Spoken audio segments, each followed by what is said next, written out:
अस्सलामुअलैकुम, कैसे हैं आप सब।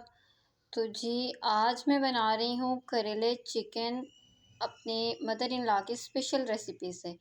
एंड बिलीव में इस रेसिपी से बनाने के बाद आपके घर में बच्चों से लेके बड़े तक सब बहुत शौक़ से करेले चिकन खाएंगे इंशाल्लाह। तो चलें जी अपनी रेसिपी शुरू करते हैं।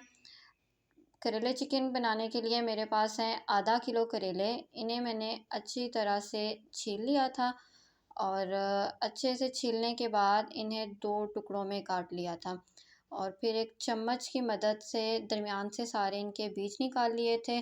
तो हाथ का इस्तेमाल नहीं कीजिएगा, कभी कभार बहुत चोट लग जाती है, ज़ख़म हो जाता है नाखून के अंदर। तो इसलिए चम्मच से अच्छी तरह से इसके तमाम बीज निकाल लेंगे और उसके बाद इन्हें छोटे छोटे टुकड़ों में काट लेंगे। तो मैं चिकन के साथ बना रही हूँ इसलिए ज़रा मीडियम साइज़ के टुकड़े करेंगे। अगर कीमे के साथ बना रही हूँ तो टुकड़े ज़रा और छोटे करते हैं। ये देखिए मैंने तो इस साइज़ के इसमें टुकड़े किए थे। अच्छा, छोटे छोटे टुकड़ों में काटने के बाद इनको हम नमक लगा लेंगे। अच्छी नमक, थोड़ा ज़्यादा नमक लगाएंगे। मैंने आधा किलो करेलों में 3 टीस्पून नमक के डाले थे।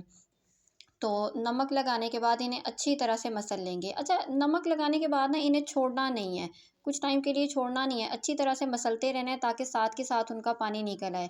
वरना करेले जो हैं वो नमक एब्ज़ॉर्ब कर लेते हैं और बहुत ज़्यादा नमकीन हो जाते हैं, फिर वो नमक कंपनसेट ही नहीं हो रहा होता।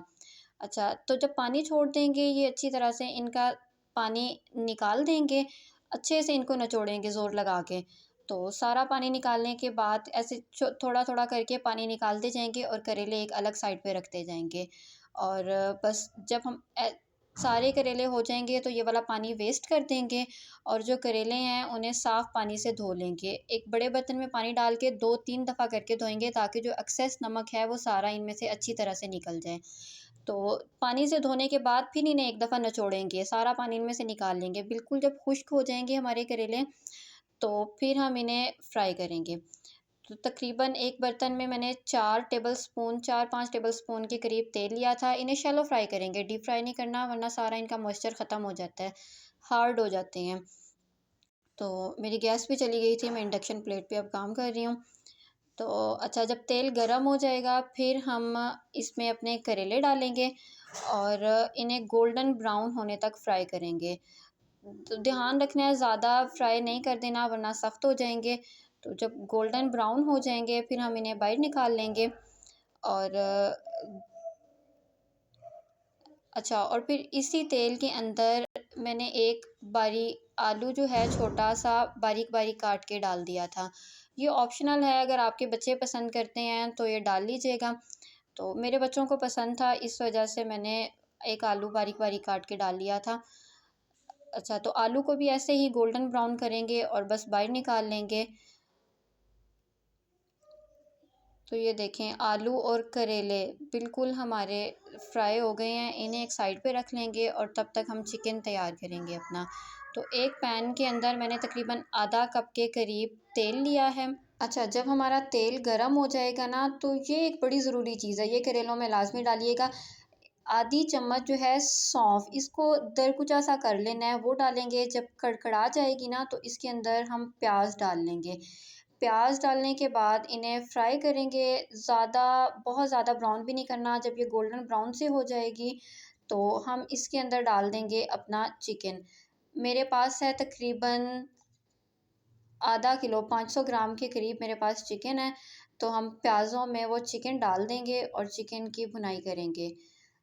चिकन अच्छी तरह से हम भूनेंगे। जब चिकन का कलर चेंज हो जाएगा, सारी चिकन की स्मेल वग़ैरह ख़त्म हो जाएगी, तो हम इसके अंदर अपने बाकी के मसाले डालेंगे। अच्छा जी, ये देखें मेरे चिकन की अच्छे से भुनाई हो चुकी है, सारी स्मेल वग़ैरह ख़त्म हो गई है, इसने अपना कलर भी चेंज कर लिया है। अब इसमें हम डालेंगे टोमेटो प्योरी। मेरे पास 2 टमाटर थे जिनको मैंने पीस के ऐसे प्योरी कर लिया था। तो अपने इसके अंदर टोमेटो प्योरी डालेंगे और इसकी थोड़ी-सी भुनाई करेंगे।